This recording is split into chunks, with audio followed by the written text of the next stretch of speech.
The rain hammered the roof like 1,000 fists, but it couldn't drown out the sound from the hayloft above. It wasn't the creak of old wood settling in the storm. It was the slow, deliberate tread of heavy boots, pacing back and forth, directly over the spot where the farmer had buried his wife. The young journalist, Jonah, flattened himself against the rough wall, his heart trying to beat its way out of his chest. He wasn't supposed to be here. He wasn't supposed to know. He didn't know that the farmer was still watching. He didn't know that the 12 souls beneath his feet were not at rest. And he didn't know that the barn wasn't a tombstone. It was a cage. But as the footsteps stopped and a low growl echoed through the very beams of the structure, one question burned through his terror. What happens when you trespass in a place that grief itself has built? Before we carry on, please hit the subscribe button to make my day and let me know where you are watching from in the comments. The office of the Times, Springfield Chronicle-Times, was a cathedral of organized chaos, a symphony of clattering telegraph keys, the rhythmic thunder of the printing press in the basement, and the constant shouting of editors. The air, thick enough to taste, was a potent cocktail of hot lead, cheap cigar smoke, and the sharp, acidic tang of fresh ink. It was the smell of progress, of news, of the world being written into history one column inch at a time. For Jonah Hayes, however, it was beginning to smell like a cage, dressed in a suit that was perhaps a little too sharp for the ink-stained environment. He sat hunched over his small desk, his handsome face pinched with a frustration that felt far older than his 27 years. His pen, a fine instrument he'd purchased with his first week's pay, scratched irritably across a sheet of paper, amending the guest list for the mayor's upcoming garden party. This was his life, a litany of social announcements, obituaries for men who had died of sheer boredom, and breathless accounts of prize-winning roses. He yearned for a story with teeth, a story that would tear through the mundane fabric of Springfield society and make his name known beyond the society pages. He wanted a story that mattered. Taking a break from the suffocating prose, Jonah pushed his chair back and walked toward the grimy window overlooking the alley. It was there, while stretching the stiffness from his shoulders, that the first thread of his destiny snagged him. 2 freight drivers, their faces weathered like old leather and their clothes smelling of horse and road dust, were huddled near the loading dock, their voices low and conspiratorial. They were meant to be hauling timber, but their conversation was anything but ordinary. Jonah, a natural eavesdropper by trade, caught fragments that cut through the office din. "Won't do it. Not for double the pay," the taller one insisted, his voice a gravelly rumble. "Not after what happened to Jeb's horse. Thing went mad, tried to tear its own harness off just getting near the place." The other man nodded, spitting a stream of tobacco juice that sizzled on the damp cobblestones. "It's that grave barn, Ephraim Cole's place. Cursed ground." The name hung in the air between them, heavy and cold. Grave barn. Jonah felt a peculiar thrill, a journalist's instinct twitching to life. He'd never heard the term before, but the hushed, genuine fear in the drivers' voices was more compelling than any society scandal. He watched them make the sign against evil, a gesture so out of place in the bustling heart of the city, before they stomped off, leaving the name to echo in Jonah's mind. Grave Barn, Hollow Creek, Ephraim Cole. It was a story. He knew it. A real one. The journey from Springfield was a descent, not just in elevation, but in time. The well-maintained roads that serviced the city's commerce quickly dissolved into rutted dirt tracks that clung precariously to the sides of rolling hills. The neat, civilized fields of corn and wheat gave way to a dense, tangled wilderness that seemed to press in on the road from all sides. Towering oaks and hickories formed a dense canopy, casting the path in a perpetual twilight even at high noon. The air grew cooler, heavier, scented with damp earth and the sweet perfume of decay. It was a world away from the rational, ordered grid of Springfield's streets. This was the Ozarks, a place of deep hollows, hidden springs, and a people as rugged and isolated as the landscape itself. Jonah, riding in a rented buggy, felt a strange mix of exhilaration and a creeping, unacknowledged unease. The journalist in him was thrilled by the raw authenticity of it all, the feeling of venturing into the unknown. But the city man in him, the man of logic and facts, felt like an intruder. The very silence of the woods was unnerving, a watchful, waiting quiet that seemed to absorb the rattle of his buggy wheels. He was an outsider here, a trespasser in a land that kept its own counsel and guarded its secrets jealously. The settlement of Hollow Creek wasn't so much a town as a handful of rough-hewn buildings clinging to the banks of a shallow, fast-moving stream. A general store, a blacksmith, and a saloon stood as the primary monuments to civilization. Jonah tied his horse to the hitching post outside the saloon, the only establishment showing signs of life. Pushing through the swinging doors, he stepped into a world of shadows and suspicion. The air was thick with the smell of stale beer, sawdust, and unwashed bodies. A few men, their faces grim and bearded, sat at crude wooden tables, their conversations ceasing the moment Jonah entered. They watched him with flat, wary eyes as he approached the bar. "Afternoon," Jonah said, trying to sound casual. "I'm looking for information about an old farm, the Cole place." A wall of silence met his query. The bartender, a burly man with a stained apron, continued wiping a glass, his knuckles white. The men at the tables stared into their drinks. The silence stretched, thick and hostile. Finally, a voice cut through the tension. "You a long way from home, son." Jonah turned to see a man with a tarnished star pinned to his vest. He had a weary, pragmatic face and eyes that had seen too much foolishness. "Sheriff Brody," the man introduced himself. "Look, son," Brody said, his tone leaving no room for argument. "It's a sad story. A family died. The man built a barn. The rest is just haints and nonsense folks use to scare their kids and spook travelers. Leave it be. It's a private tragedy, not a public spectacle." Brody's dismissal was like a gauntlet thrown down.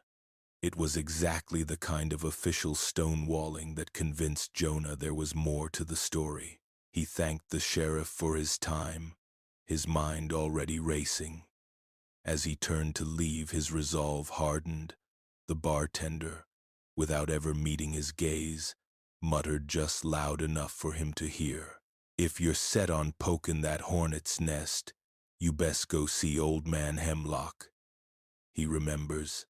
Finding Hemlock's cabin was a journey in itself, a trek along a barely there path that wound deeper into the woods, away from the creek and the last vestiges of the settlement. The cabin was a ramshackle affair, built of mismatched logs and field stones, with a plume of wood smoke curling from its crooked chimney.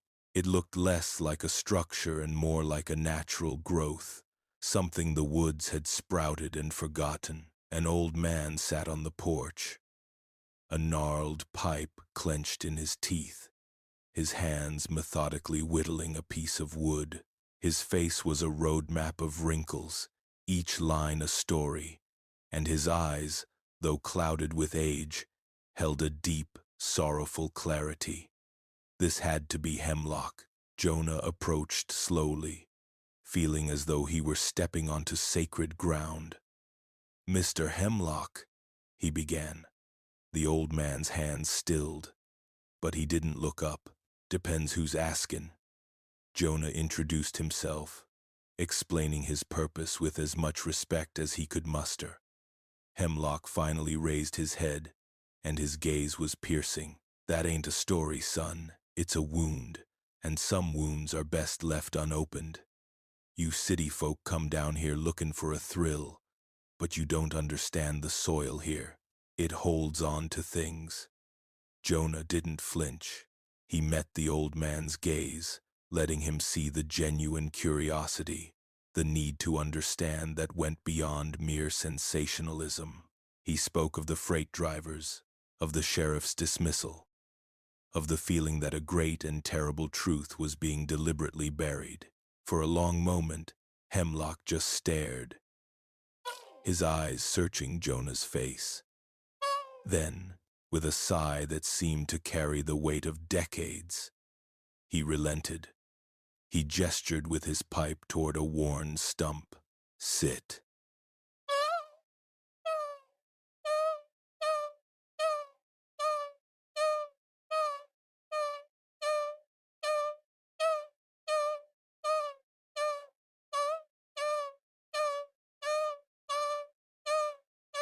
The story was finally told.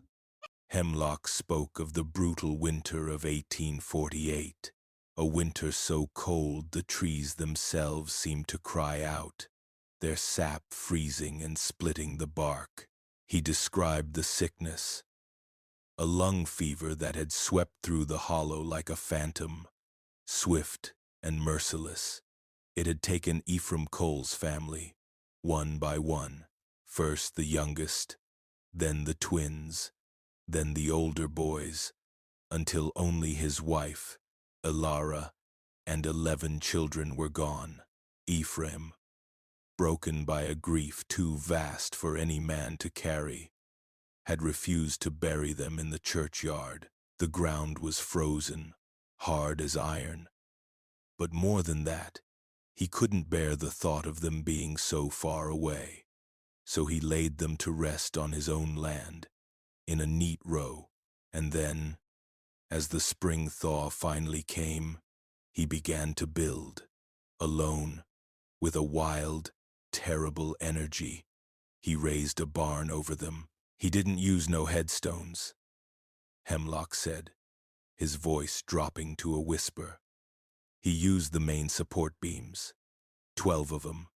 Each one stands right over a grave, a marker for each soul he lost. He described the unnatural silence that fell over the farm, the way deer would detour for miles to avoid it, the way birds refused to nest in the eaves of that barn, and the sounds, he said, the sounds at night. It ain't a hauntin' like you read in books, Hemlock concluded, his eyes distant. It's quieter, sadder. Folks say you can hear 'em sometimes, when the wind is right, like the whole family is still doing chores in the great beyond, trapped under the shadow of that barn. Hemlock's words followed Jonah as he left the old man's cabin, clinging to him like the damp, heavy air of the hollow.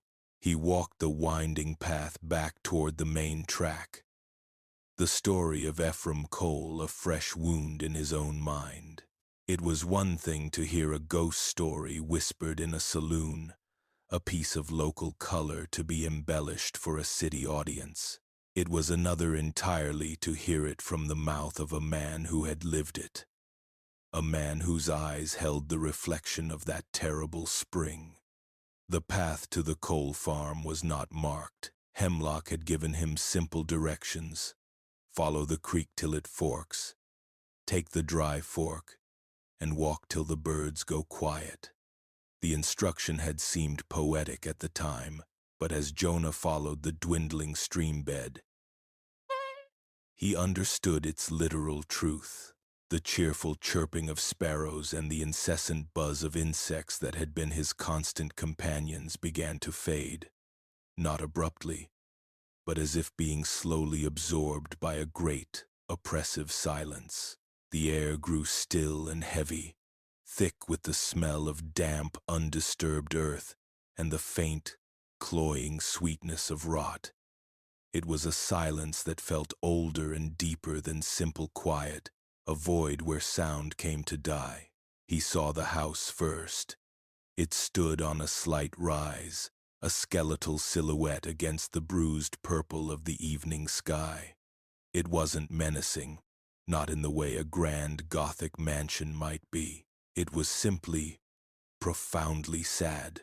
The roof sagged in the middle like a broken back, and the windows were dark, empty sockets, giving the impression of a skull picked clean by the elements. Whatever life had once filled it had long since been scoured away, leaving only a husk.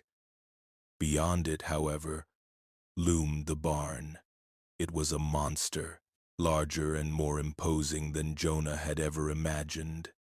Its dark, weathered planks seemed to drink the fading sunlight, giving nothing back. While the house was a study in decay, the barn was a monument to grim permanence. It didn't look like it was falling down. It looked like it was holding its ground, a dark fortress against time itself. Jonah's journalistic detachment, his professional armor, began to flake away, replaced by a primal, gut-level sense of trespass. He felt the weight of Hemlock's words. It holds on to things. Standing there, at the edge of the deadened clearing, Jonah felt like he was on the shore of a dark, silent sea, and he was about to willingly step into its depths. Every instinct screamed at him to turn back, to return to the rational world of gas lamps and printing presses. But the pull of the story, the dark gravity of the place, was stronger. He decided to explore the house first, a strategic choice to delay the inevitable confrontation with the barn.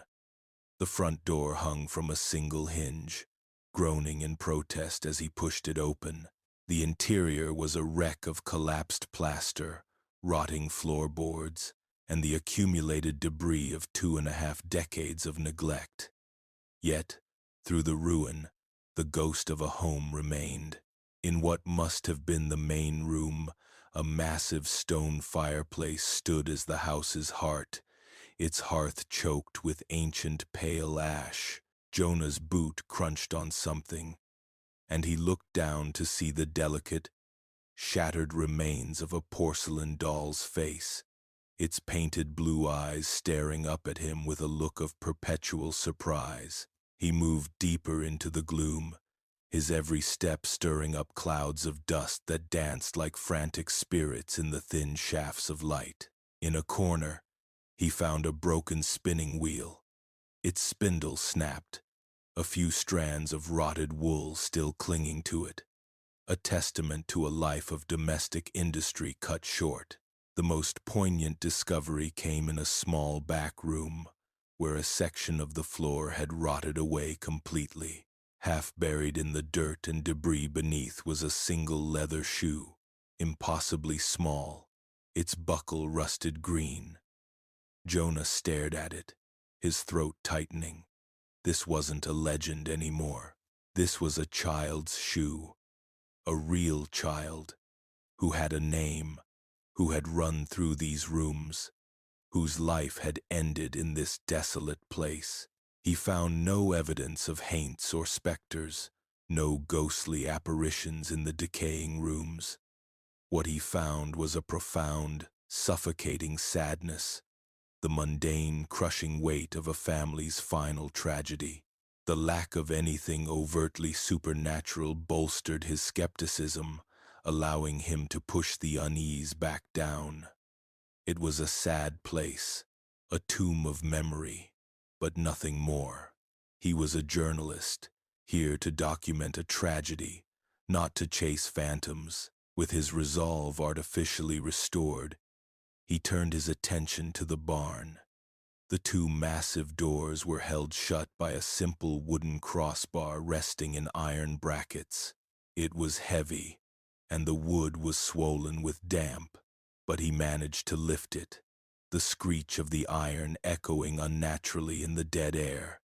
He put his shoulder to the door and pushed. It resisted, then gave way with a deep, groaning shudder that seemed to come from the very foundations of the earth. He stepped inside, and the world fell away. The interior was a vast cathedral of darkness, the air thick and cold and still. High above, a few slivers of light pierced the gloom through cracks in the walls, illuminating swirling motes of dust in their golden beams.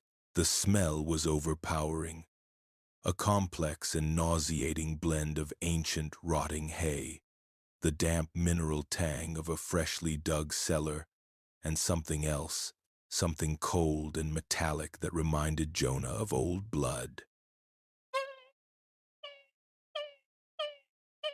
And then he saw them.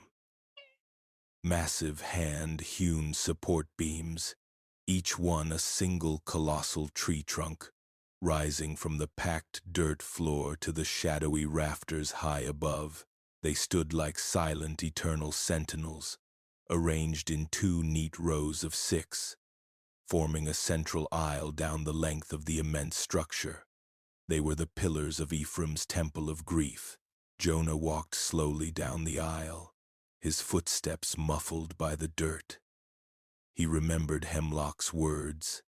Each one stands right over a grave. He stopped at the first beam and looked down. The packed earth at its base was not flat. It was slightly, but distinctly, sunken into a long, rectangular shape, the dimensions of a coffin. He moved to the next beam, and the next. It was the same for all of them. 12 shallow, rectangular depressions in the earth, each one marked by a towering pillar of wood. He reached out and touched one of the beams. The wood was rough, almost raw, scarred with the angry, hacking marks of a broadaxe wielded with frantic strength. He could feel the fury, the desperation, the madness that had shaped it. The air around the beam was unnaturally cold, a pocket of deep winter that clung to the wood. He snatched his hand back, a gasp escaping his lips. It was a cold that felt ancient, a cold that had nothing to do with the temperature of the air. It was the cold of the grave, as dusk bled into true night. Jonah retreated to the relative sanctuary of the farmhouse. He couldn't bring himself to stay in the barn, not after feeling that impossible cold, not after seeing those 12 sunken graves. He sat on the floor in the main room, his back against the cold stone of the fireplace, his notebook and pen resting uselessly in his lap. He felt foolish. He was a man of facts, of logic, of the tangible world. He had come here to debunk a local superstition, to write a story about how grief and isolation can breed folklore. But the evidence of his own senses was mounting a formidable rebellion against his rational mind. The sunken earth, the visceral cold, the oppressive, unnatural silence of the place. He told himself it was just his imagination, inflamed by Hemlock's story. The depressions in the floor were from the ground settling. The cold was a draft. The silence was just, well, silence. He uncorked a small flask of whiskey he'd brought, the fiery liquid doing little to warm the chill that had settled deep in his bones. He would stay the night. He had to. No story was complete without the vigil. He would sit here, in the dark, and listen to the wind, and in the morning he would write his story, A story of tragedy. Yes, but a natural one. The moon rose, a pale, sickly crescent that offered little light through the grime-caked windows. The night was utterly still. No wind rustled the leaves, no cricket chirped, no owl called. The silence was a physical presence, a weight on his eardrums. He must have been sitting there for an hour, the silence broken only by his own breathing and the frantic pounding of his heart. When he heard the first sound, it was faint, almost imperceptible. A soft, rhythmic Times creak, creak, creak asterisk. It came from the direction of the barn. The wind, he told himself instantly. Just the old wood of the barn settling, groaning in the night. He took another sip of whiskey, his hand not quite steady. He strained his ears, listening. The sound came again, a little louder this time, more defined. Asterisk, creak, creak, creak asterisk. It wasn't the random, groaning complaint of old timber. It was measured. It was rhythmic. It was a footstep, and then another, and another. A slow, heavy, deliberate tread, walking across the wooden floor of the hayloft. Jonah's blood ran cold. His carefully constructed wall of rationalization crumbled into dust. There was no one else here. He was miles from another living soul. Animals, he thought. A desperate, grasping thought. A raccoon, a possum. But the sound was too heavy, too regular. It was the sound of a man wearing heavy boots, pacing back and forth, in the darkness of the loft. A cold dread, pure and absolute, washed over him. It started in his stomach and spread through his limbs, leaving him paralyzed. He was alone, in a ruined house, in a hollow that sound itself had abandoned, listening to the footsteps of a man who had been dead for 24 years, pacing in a barn he had built on top of his family's graves. Jonah's hand trembled so violently that his pen slipped from his numb fingers and clattered onto the floor. He couldn't write. He couldn't move. He could only sit there, in the suffocating darkness, and listen. The footsteps continued their slow, relentless patrol. A sentry's march in the heart of a tomb. Each heavy tread a hammer blow against the fragile shell of Jonah's sanity. The story was no longer his to command. He was in it now, a character in a chapter he had no idea how to write, and the terrifying realization dawned that he might never get the chance to finish it. The dawn broke thin and gray, the light seeping into the hollow like watered-down milk. It did little to dispel the oppressive atmosphere, but it brought with it a fragile sense of reason. In the clear, cold light of morning, Jonah felt the sharp sting of embarrassment. He, Jonah Hayes, a man of letters and logic, had spent the night cowering in a derelict farmhouse, terrified by the creaking of old wood, the footsteps, the rhythmic, heavy tread that had seemed so terrifyingly real in the suffocating darkness, now felt like a phantom of his own overwrought imagination. It had to be. An animal, perhaps a large raccoon or even a stray boar, could have made its way into the loft. The acoustics of the vast, empty barn could have amplified the sound, giving it that measured, human quality. He was a city man, unaccustomed to the noises of the country, spooked by a local legend and the profound, undeniable sadness of the place. That was the logical explanation, and he clung to it like a drowning man to a piece of driftwood, determined to reclaim his professional composure and debunk his own fear. He forced himself to his feet, his joints stiff and cold. He marched out of the house and back toward the looming silhouette of the barn, his stride full of a purpose he did not feel. He slid the heavy doors open, the morning light flooding the cavernous space and chasing the deepest shadows into the corners. The 12 great beams stood as they had before, silent and imposing, the sunken earth at their feet, a stark reminder of the truth that lay beneath. He ignored them, his focus entirely on the hayloft. He found the ladder, a rickety assembly of mismatched rungs, and climbed, his heart a nervous flutter in his chest.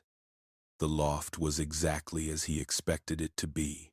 It was empty, save for piles of ancient, desiccated straw and the scattered droppings of birds and rodents. There was no sign of human habitation, no hidden chamber, no secret that could explain the footsteps. He walked the length of the loft, his own boots making a hollow, lonely sound on the thick planks. He was about to descend, a fresh wave of foolishness washing over him. When he passed through it, it was a pocket of air, no larger than a man, where the temperature plummeted with an impossible speed. One moment he was in the cool morning air. The next he was encased in a cold so profound, so utterly unnatural, it felt like stepping into a freshly opened winter grave. His breath plumed in a thick white cloud before him, and the tiny hairs on his arms and the back of his neck stood up in a painful prickle. It was the same deep mineral cold he had felt on the beam below. He froze, his blood turning to ice water in his veins. He took a hesitant step back, and the cold was gone, the air returning to normal as if a switch had been flipped. He stumbled forward again, into the spot. The cold seized him once more, a dead, breathless chill that seemed to suck the very life from the air. It wasn't a draft.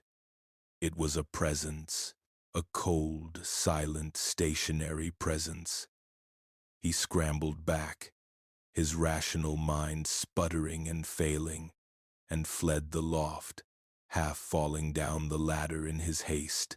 Back in the dubious safety of the farmhouse, frustration warred with a terror that was now too real to deny.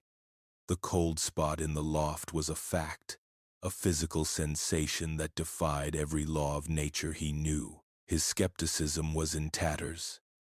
He paced the dusty floor of the main room, his mind racing.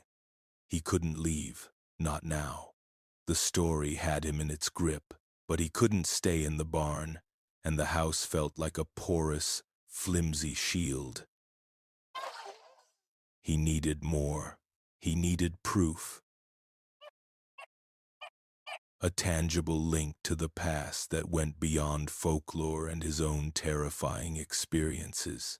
He channeled his frantic energy into a new search of the house, no longer looking for ghosts, but for artifacts.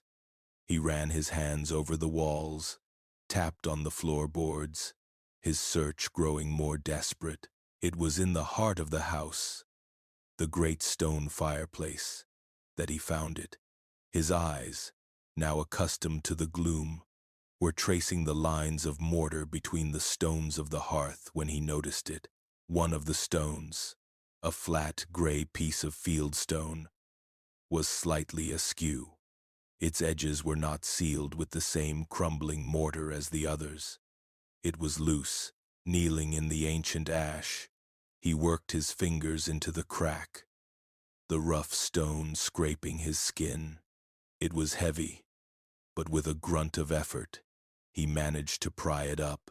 Beneath it was a dark, rectangular cavity, and nestled inside that cavity was a small tin lockbox. It was rusted solid, the metal pitted and stained by decades of damp, but it was intact. His heart hammered against his ribs. This was it. This was the secret the house had been keeping. He lifted the box, its cold weight a shock in his hands. The lock was a simple clasp, fused shut by rust. Using the heel of his boot, he brought it down hard on the clasp. The rusted metal screamed in protest, then snapped. With trembling fingers, he lifted the lid.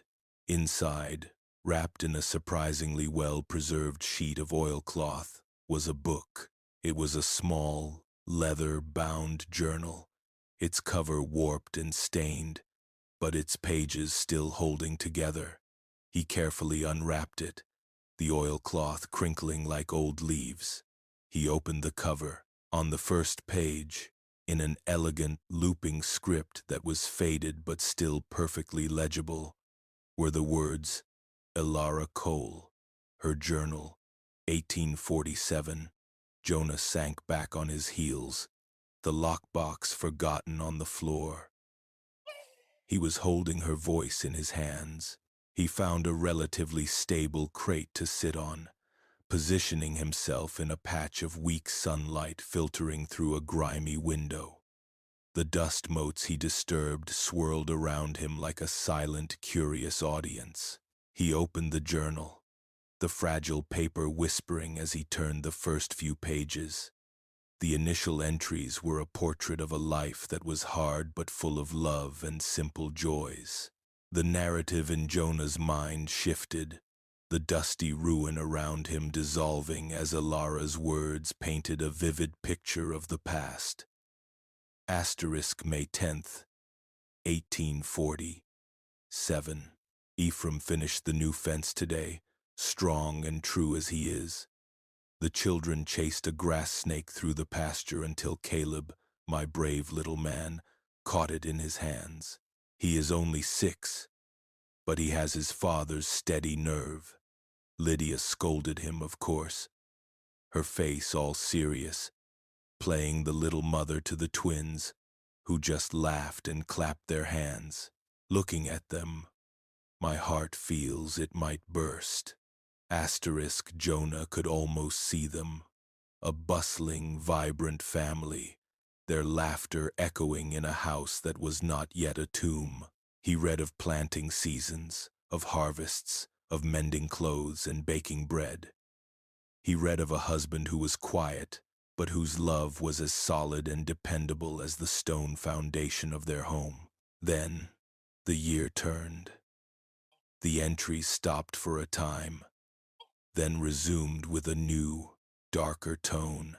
The story shifted from the sunlit pasture to the grim, frozen landscape of the winter of 1848. January 12th.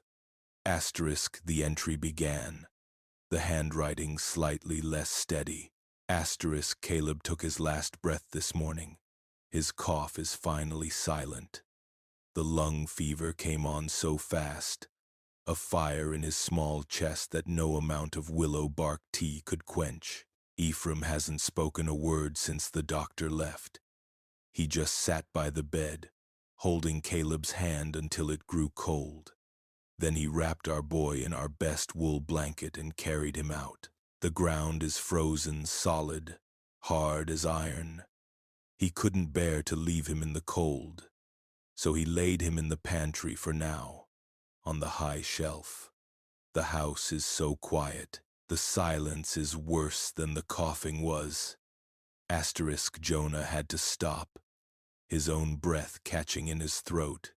He looked around the ruined room, trying to picture where the pantry might have been. He imagined the stoic farmer. His heart shattered, placing the body of his own son on a shelf like a sack of flour, the only tenderness he could offer in a world that had turned to iron and ice.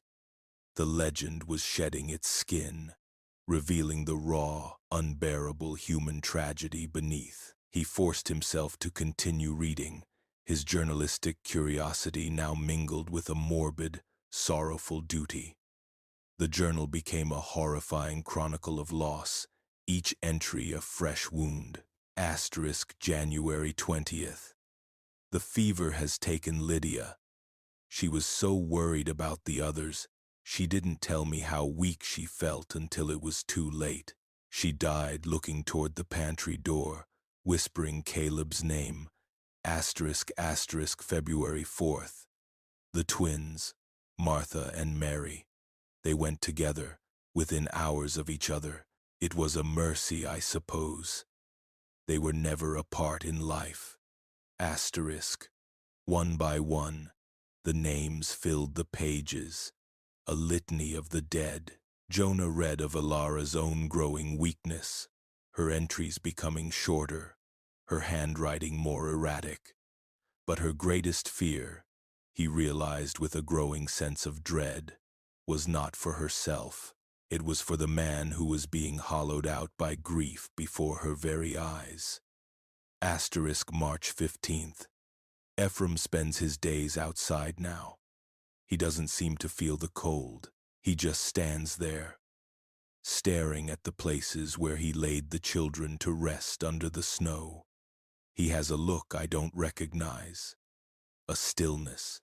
It is the most terrifying thing I have ever seen. Asterisk. The final entry was dated April 5th. The ink was faint, the letters shaky, as if written with the last dregs of a dying strength. Asterisk April 5th. The fever has me now. I am the last. Besides my Ephraim, I can feel the cold settling in my bones. He was outside all day, pacing and measuring the ground where our babies lie. He came in tonight, his eyes burning with a light I do not know. He spoke of a new building, a great barn, a place to keep us all safe, he said, to keep us all together. He said the ground was no place for his family. He said he would build us a new home, a stronger one. His eyes, Jonah, they burn. I fear his grief has broken his mind. I fear what he will do to keep us. Asterisk. Jonah closed the journal, his hands trembling. The truth was so much worse than the legend. The barn wasn't a memorial. It wasn't a tombstone. It was a cage, born of a mad, possessive grief. Ephraim Cole hadn't been honoring his family. He had been imprisoning them. The story was no longer a ghost story. It was the devastating, true account of a family's destruction and a man's descent into a madness so profound it had transcended death itself. He felt a deep, aching connection to Alara, to her children, to the terror she must have felt in her final moments. As night fell once more, casting the room in impenetrable shadow, Jonah sat in the darkness, the journal clutched in his hand like a holy relic. He waited, listening. This time, when the sound from the barn began, it was not the angry, pacing tread of a sentry.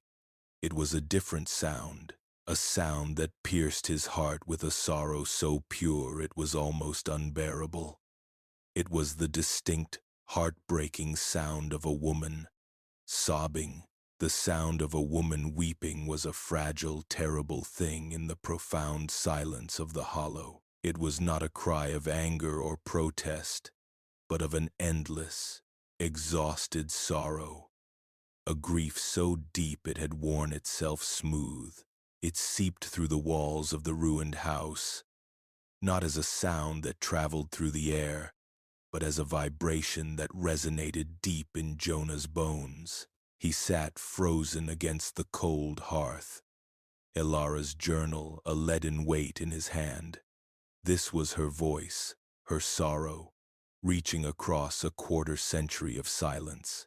The sound was so intimate, so profoundly personal, that he felt like a vile intruder, eavesdropping on the most private moment of a soul's despair. Then, another sound joined the weeping, and this one shattered the sorrow with a sliver of ice.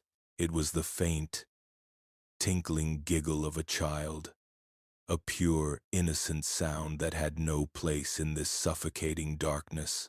It was there for only a moment, a brief, happy echo, before it was cut short, not as if it had faded, but as if a hand had been clamped over a mouth. The abrupt silence that followed was more terrifying than the giggle itself. a harsh, commanding quiet. Jonah's breath hitched, his eyes wide in the gloom, straining to see what he knew was not there.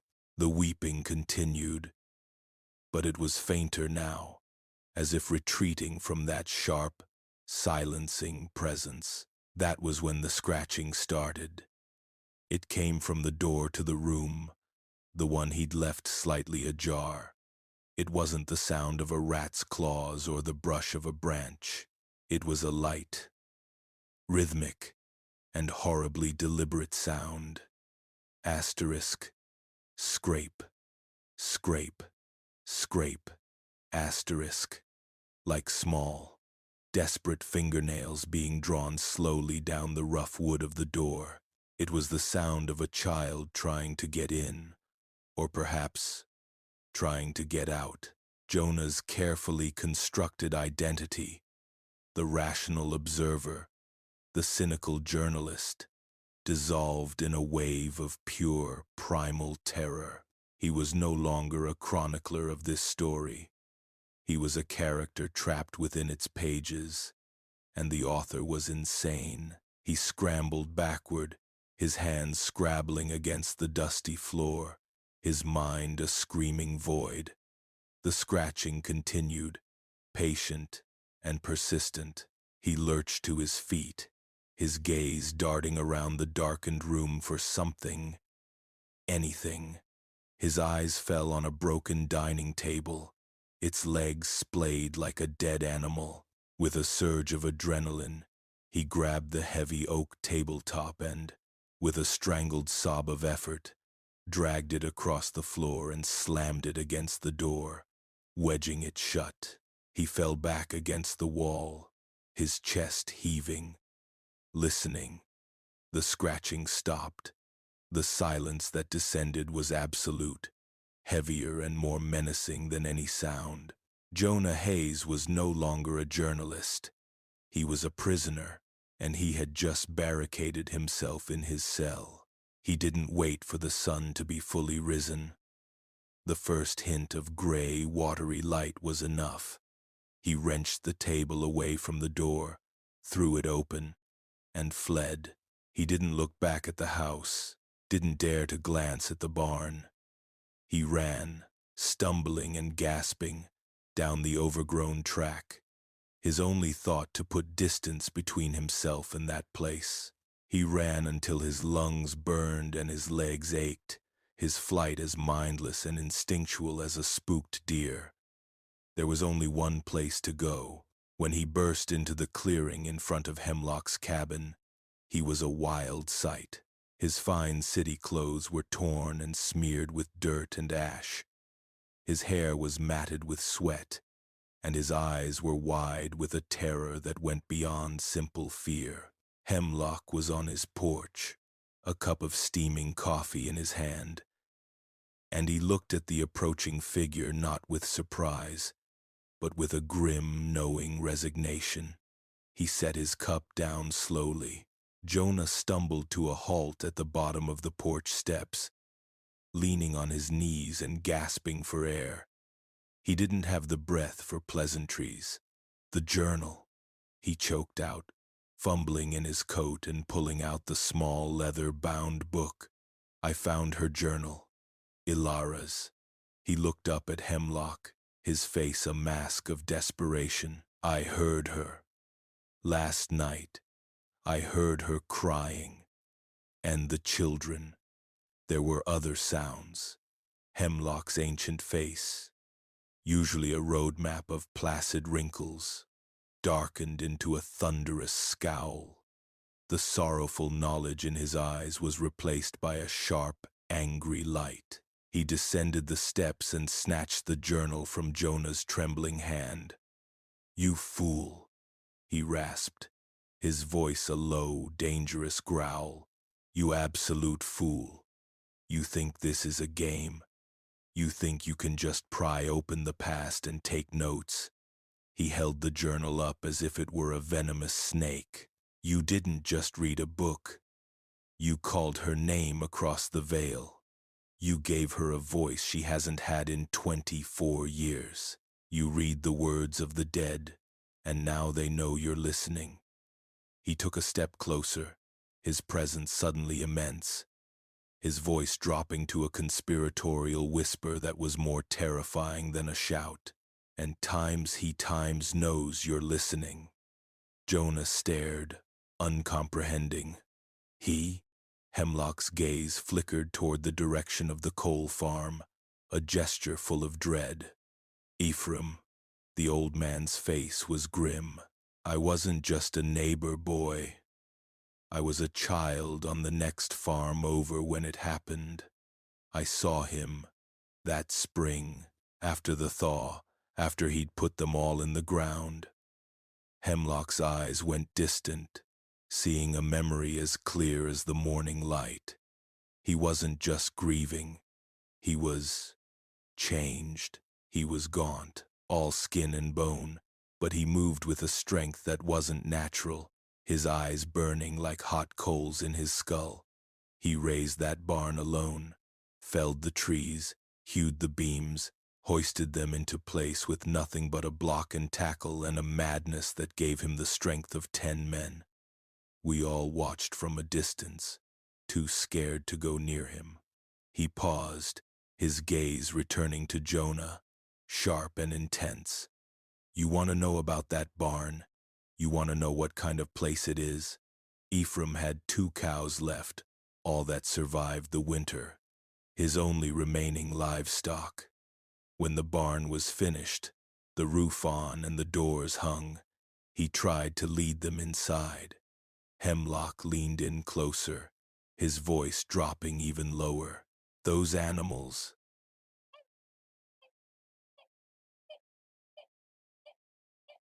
They dug their hooves in, bellowing, their eyes rolling back in their heads with sheer terror.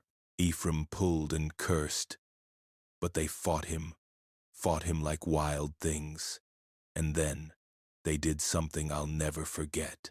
They broke free from him, and instead of running away from the barn, they ran straight for the ravine at the edge of the pasture. They threw themselves in.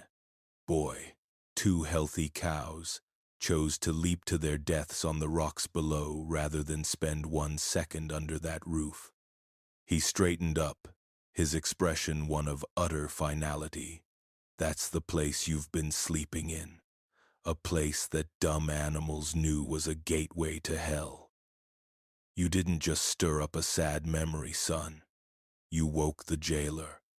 Jonah left Hemlock's cabin in a daze, the old man's words echoing in his mind, each one a nail in the coffin of his disbelief.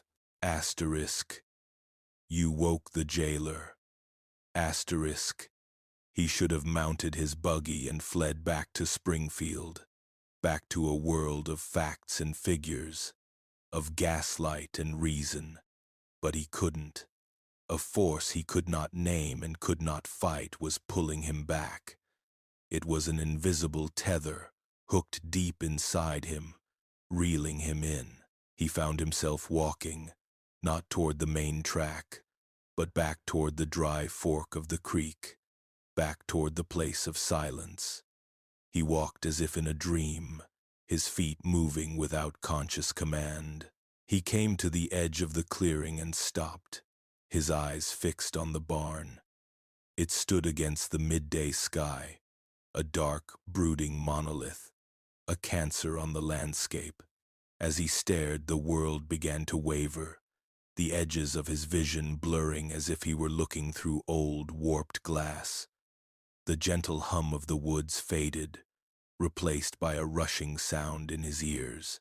The light shifted, the colors deepening, the shadows becoming stark and black. He was no longer standing in the present. He was seeing the past, not as a memory, but as a living, breathing moment.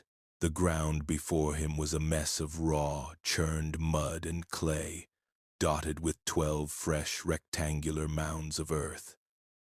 The air was cold, smelling of damp soil and sawdust. And there, in the center of it all, was Ephraim Cole. He was not a ghost. He was a man of flesh and blood, though he looked more like a walking skeleton, his clothes hanging off a frame that seemed impossibly frail. Yet he moved with a terrifying, wiry strength. He was straining against a thick rope, his muscles corded and trembling with effort, using a groaning block and tackle rigged to a crude tripod of logs to hoist a colossal, freshly hewn beam into the air. Jonah could see the sweat plastering his thin hair to his skull, the dirt ground into the lines of his face, a face twisted into a mask of terrible possessive love. As the massive beam swung into place, ready to be lowered onto its foundation posts, directly over one of the 12 graves, Ephraim's head lifted. His burning eyes seemed to look directly at Jonah. Through time itself, a voice, not heard with the ears but felt as a cold vibration in the center of the soul, slithered into Jonah's mind. It was a guttural, possessive whisper, the sound of a tomb door grinding shut. Asterisk, no one will take you from me, not the winter, not God himself. You'll stay here, with me, always. Asterisk, the vision shattered. The world crashed back in on Jonah with a nauseating lurch. He was standing in the overgrown clearing, the sun warm on his face, the barn silent and still before him. He gasped, stumbling backward, his heart a frantic drum against his ribs. The whisper still echoed in his skull. Asterisk, always. Asterisk. He understood now, with a clarity that was a form of madness itself. The barn was a prison, built with the mortar of a broken mind and the bars of a possessive, eternal grief. He had to face it. The thought was insane, suicidal, but it was also undeniable. He couldn't run. The story had him, and the only way out was through. He forced his trembling legs to move, walking with the leaden steps of a condemned man toward the barn doors. He slid them open and stepped inside, into the cold, waiting darkness. He walked to the very center of the structure, placing himself in the aisle between the 2 rows of silent, watching beams. He stood over the sunken earth, a lone living man in a mausoleum of sorrow and rage. "Ephraim!" he shouted, his voice thin and reedy in the vast space. "What do you want?" The only answer was a profound, listening silence. Then, a sharp, metallic shink time sound from the far wall. Jonah's head snapped toward the noise. High on the wall, hung on 2 wooden pegs, a rusty hay scythe, its long curved blade gleaming dully in a stray shaft of light, vibrated as if struck. Before Jonah could even process what he was seeing, the scythe launched itself from the wall. It didn't fall, it flew, hurtling through the air horizontally, a dark, crescent-shaped blur of motion aimed directly at him. He cried out, a strangled gasp of pure shock, and threw himself backward. The scythe whipped past his face, the wind of its passage cold on his cheek, and embedded its tip deep in the packed dirt floor, not 3 inches from his boot. The long wooden handle quivered violently, the blade humming like a tuning fork. Jonah scrambled away from it on his hands and knees, his mind refusing to comprehend the impossible physics of what had just happened. His frantic retreat was cut short by a sound so loud, so violent, it was like the crack of doom. Boom! The 2 massive barn doors, each weighing hundreds of pounds, slammed shut simultaneously, driven by a force that shook the entire structure. The sound was absolute, a declaration of war. Jonah was plunged into a near total darkness. The slivers of light from the cracks in the walls, serving only to emphasize the impenetrable gloom. He heard a heavy scraping sound from the doors, the unmistakable sound of the thick wooden crossbar sliding home in its iron brackets. On the outside, he was sealed in. The jailer had closed the cell door. For a long moment, Jonah's world was nothing but blackness, and the echo of the final, cataclysmic boom. The silence that followed was a physical thing, a thick, suffocating blanket that pressed in on him from all sides. Panic, cold and sharp, began to rise in his throat, a scream that died before it could form. He scrambled to his feet and threw his full weight against the massive doors. It was like throwing himself against a cliff face. The wood didn't budge, didn't even shudder. He heard only a dull, solid thud, the sound of his own body hitting an immovable object. He beat on the wood with his fists, the blows feeling feeble and useless in the vast, dark space. "Let me out!" he yelled, his voice cracking, swallowed instantly by the oppressive quiet. He knew it was useless. He had heard the bar slide home, an impossible feat, a bar that heavy, moved by an unseen hand on the outside. The jailer had locked the door. Panic gave way to a frantic, desperate energy. He couldn't see, but he could feel. He stumbled away from the doors, his hands outstretched, shuffling through the dirt and debris. His foot struck the handle of the scythe, and he recoiled with a yelp, scrambling away from the spot where it stood quivering like a venomous steel serpent. The air was thick with the smells he was coming to know so well. Old hay, damp earth, and the cold, mineral scent of the grave. But now there was something else, a new smell, faint but unmistakable. Ozone, the scent of lightning, of immense electrical discharge. The air itself felt charged, tense, waiting, as if on cue. The storm that had been a distant threat on the horizon broke with a sudden, biblical fury. There was no warning, no rising wind. One moment there was silence. The next, the world exploded. A deafening clap of thunder cracked directly overhead, a sound so violent it felt as if the sky had split open. The entire barn shuddered on its foundations, and dust rained down from the rafters.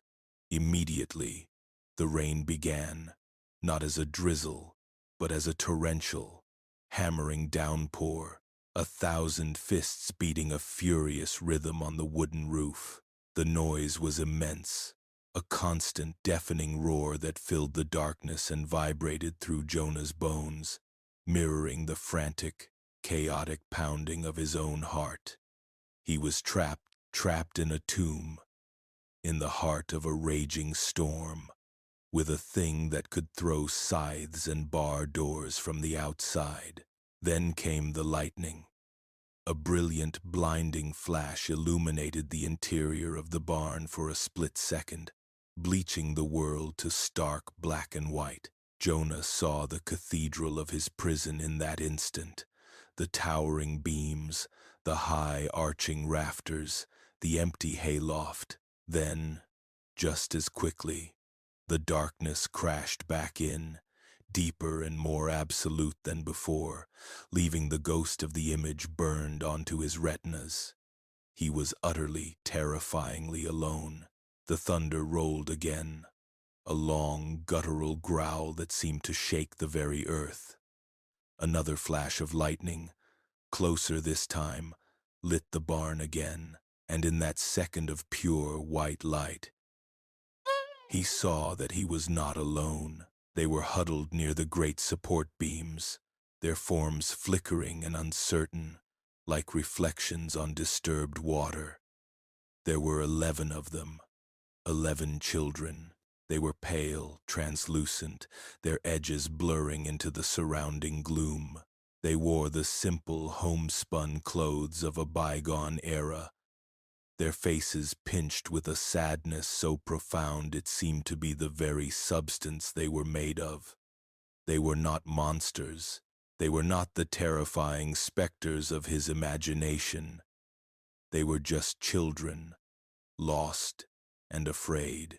They paid him no mind, their attention fixed on some unseen point, their spectral bodies trembling slightly with each crash of thunder. One of them, a small girl who couldn't have been more than 4 or 5, stood near the beam closest to him.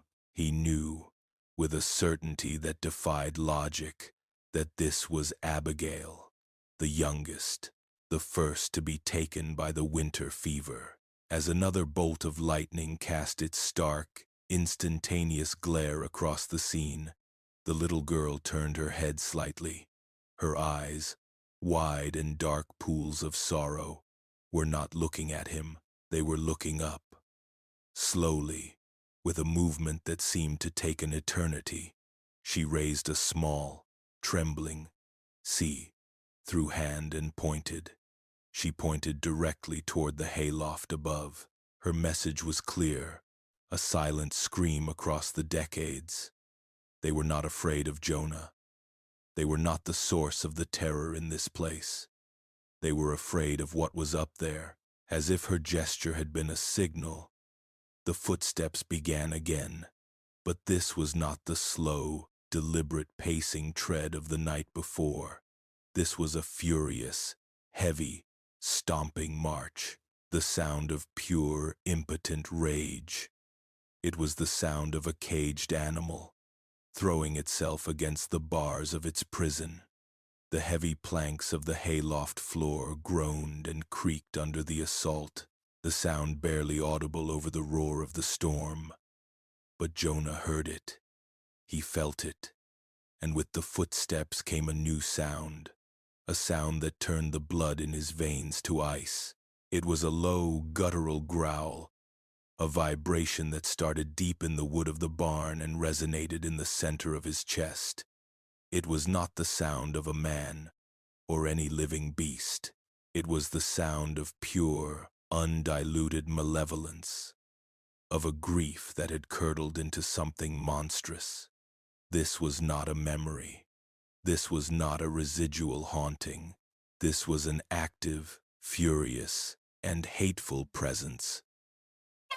This was Ephraim, in that moment, staring at the pale, terrified faces of the children and listening to the monstrous rage of the thing in the loft. Jonah's fear was burned away by a new, strange emotion.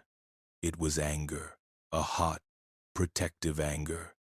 These children, these sad, lost souls, were prisoners. The barn was their cell, and the thing pacing above them was their jailer. He didn't know what he was doing. He only knew he couldn't stand there and do nothing. He couldn't cower in the darkness while these children suffered, driven by a desperate, reckless need to confront the source of this horror, to understand the truth of it. He moved toward the ladder that led to the hayloft. Each step was an act of will, a defiance against every instinct for self-preservation he possessed. The growling from above intensified as he approached the ladder, the stomping becoming a frantic, thunderous drumming. He placed his hand on the rough, splintered wood of the ladder. It was cold, so cold.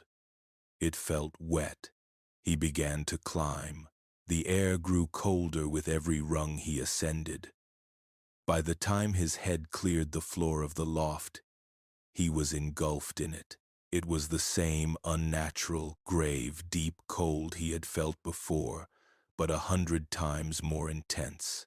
It was a dead, breathless frigidity that seemed to suck the heat from his body and the air from his lungs.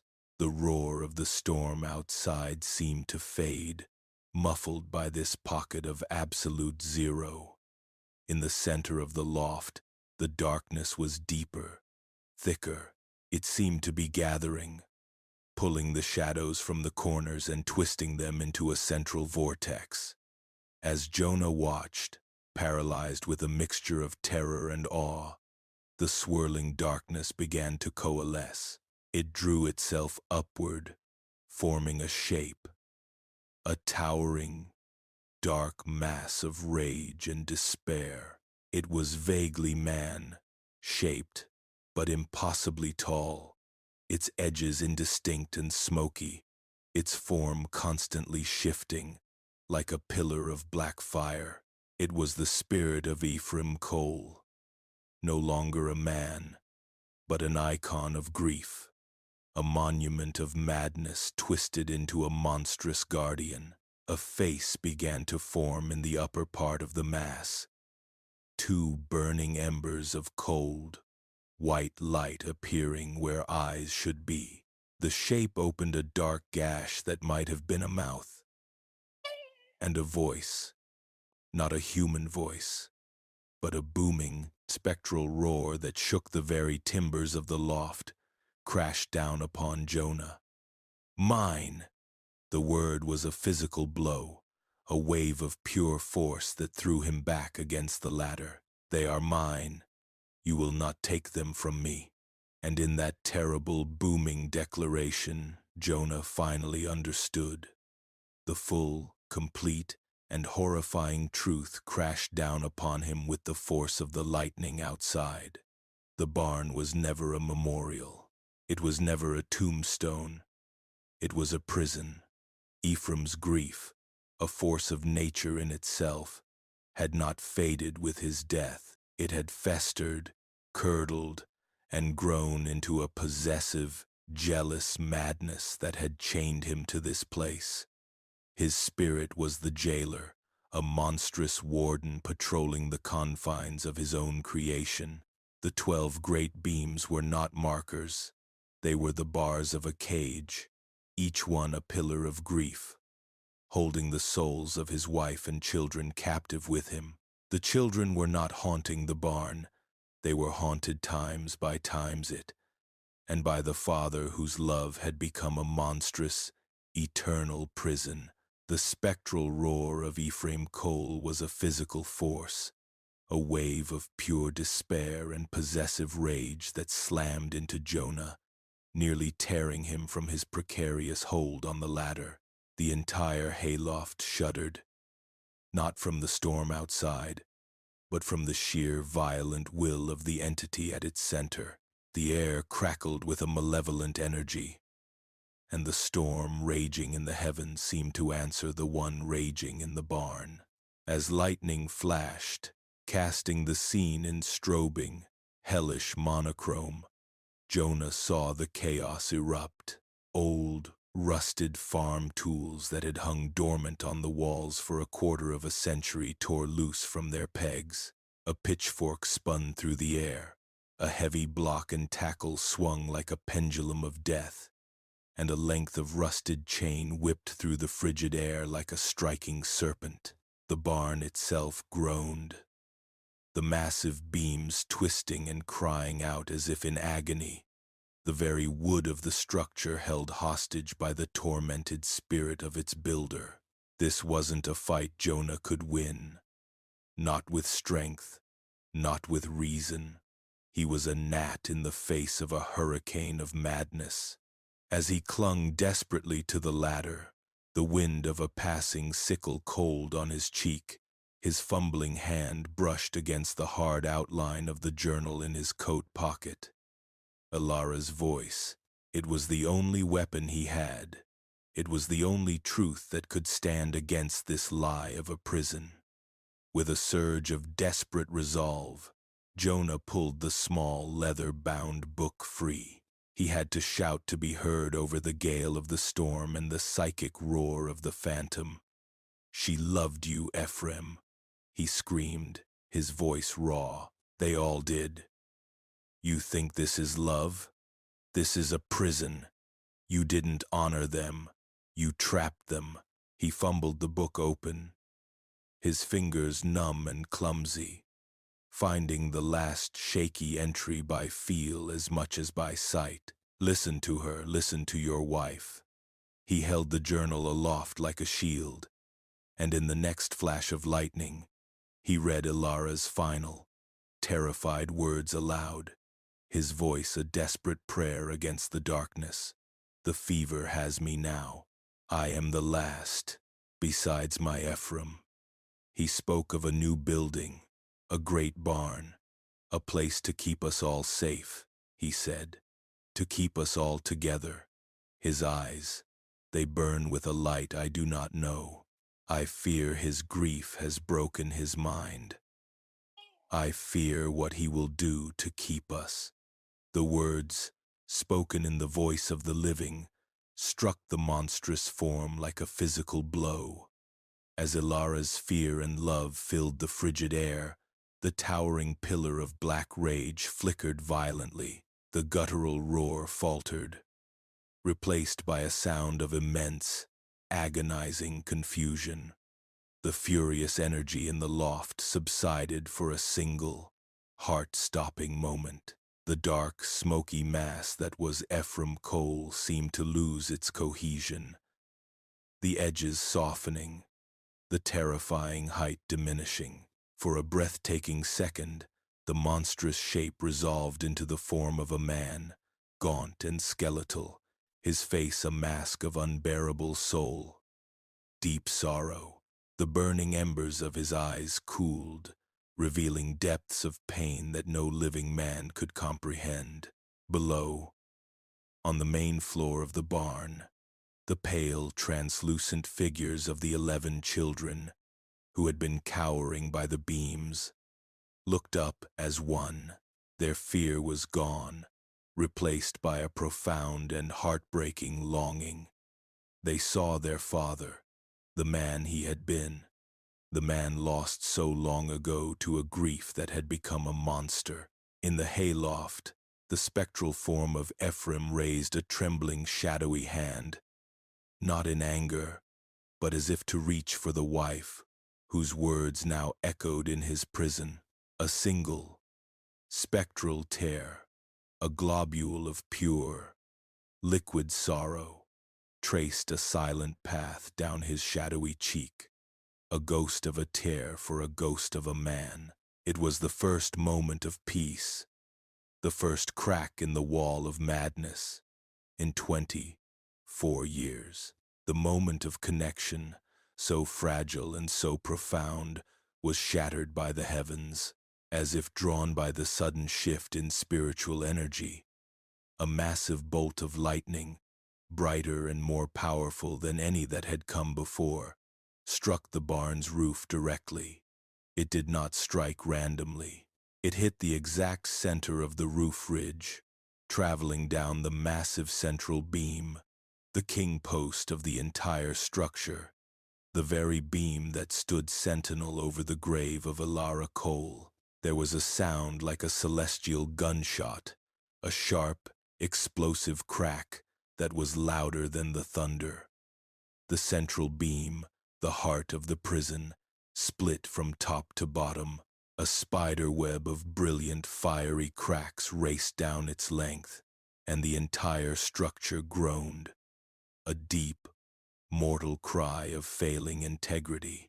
The moment of sorrow on Ephraim's face was obliterated, replaced by a final, agonized roar, a sound of both ultimate rage and ultimate release.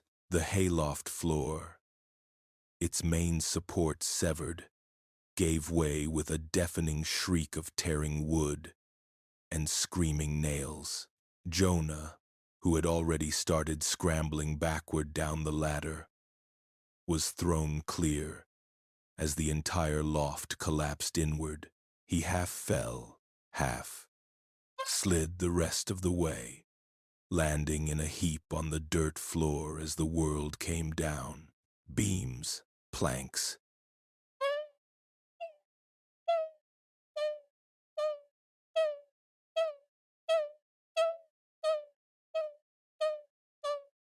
the spirit of Ephraim Cole, caught in the center of the collapse, was consumed by the very prison he had built.